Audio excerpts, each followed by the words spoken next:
ಎಲ್ಲರಿಗೂ ನಮಸ್ಕಾರ. ನಾನು ನಿಮ್ಮ ಕನ್ನಡಿಗ GMR. ಫ್ರೆಂಡ್ಸ್, ನಾನಿವತ್ತು ವಿಡಿಯೋದಲ್ಲಿ 2024ನೇ ಸಾಲಿನ SLC ರಿಸಲ್ಟ್ ಆದರೆ ಯಾವಾಗ ಬರುತ್ತೆ ಅಂತ ಸಾಕಷ್ಟು ವಿದ್ಯಾರ್ಥಿಗಳು ಕೇಳ್ತಿದ್ರು. ಸೊ ಅದ್ರ ಬಗ್ಗೆ ನಾನು ಈ ವಿಡಿಯೋದಲ್ಲಿ ಕಂಪ್ಲೀಟ್ ಇನ್ಫಾರ್ಮೇಷನ್ ತಿಳಿಸ್ಕೊಡ್ತೀನಿ.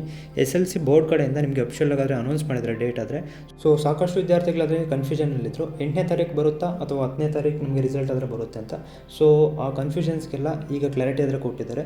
ನಿಮಗೆ ಮೇ 9ನೇ ತಾರೀಕು ರಿಸಲ್ಟ್ ಆದರೆ ಅನೌನ್ಸ್ ಆಗ್ತಿದೆ. ಸೊ ನಿಮಗೆ ಇಲ್ಲಿ ಸ್ಕ್ರೀನ್ ಮೇಲೆ ಕಾಣಿಸ್ತಿರ್ಬೋದು, SLC ಬೋರ್ಡ್ ಕಡೆಯಿಂದಲೇ ಅಫಿಷಿಯಲ್ ಆಗಿ ಡೇಟ್ ಆದರೆ ಅನೌನ್ಸ್ ಮಾಡಿದರೆ. ಸೊ ಮೇ 9ರಂದು SLC ಫಲಿತಾಂಶ ಪ್ರಕಟವಾಗಲಿದೆ ಅಂತ ನಿಮಗೆ ಅನೌನ್ಸ್ ಆದರೆ ಮಾಡಿದ್ದಾರೆ. ಸೊ ನಾಳೆ ನಿಮಗೆ ರಿಸಲ್ಟ್ ಆದರೆ ಅನೌನ್ಸ್ ಮಾಡ್ತಾರೆ. ಸೊ ಸಾಕಷ್ಟು ವಿದ್ಯಾರ್ಥಿಗಳು ಡೌಟ್ ಇರುತ್ತೆ, ನಮ್ಮ ರಿಸಲ್ಟ್ನ ನಾವು ಹೇಗೆ ಚೆಕ್ ರಿಸಲ್ಟ್. ಸೊ ನೀವು ನಿಮ್ಮ ರಿಸಲ್ಟಲ್ಲಿ ನೀವು ಚೆಕ್ ಮಾಡಿದಾಗ ನಿಮಗೆ ಅಫಿಷಿಯಲ್ ಪೇಜ್ ಆದರೆ ಓಪನ್ ಆಗುತ್ತೆ. ಸೊ ಅಲ್ಲಿ ನಿಮ್ಮ SLC ರಿಸಲ್ಟನ್ನು ನೀವು ರಿಜಿಸ್ಟರ್ ನಂಬರ್ನ ಎಂಟರ್ ಮಾಡಿ ನೀವು ನಿಮ್ಮ ರಿಸಲ್ಟನ್ನು ಚೆಕ್ ಮಾಡ್ಕೊಬೋದು.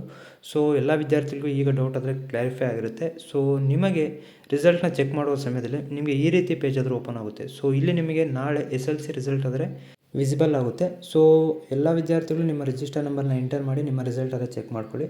ಎಲ್ಲ ವಿದ್ಯಾರ್ಥಿಗಳು all the best. So information ಇಷ್ಟ ಆಗಿದ್ರೆ ಪ್ಲೀಸ್ ಲೈಕ್ ಮಾಡಿ, ಹಾಗೆ ತಪ್ಪದೆ ಸಬ್ಸ್ಕ್ರೈಬ್ ಮಾಡಿ ಫಾರ್ ಮೋರ್ ಅಪ್ಡೇಟ್ಸ್ಗಾಗಿ. Thank you.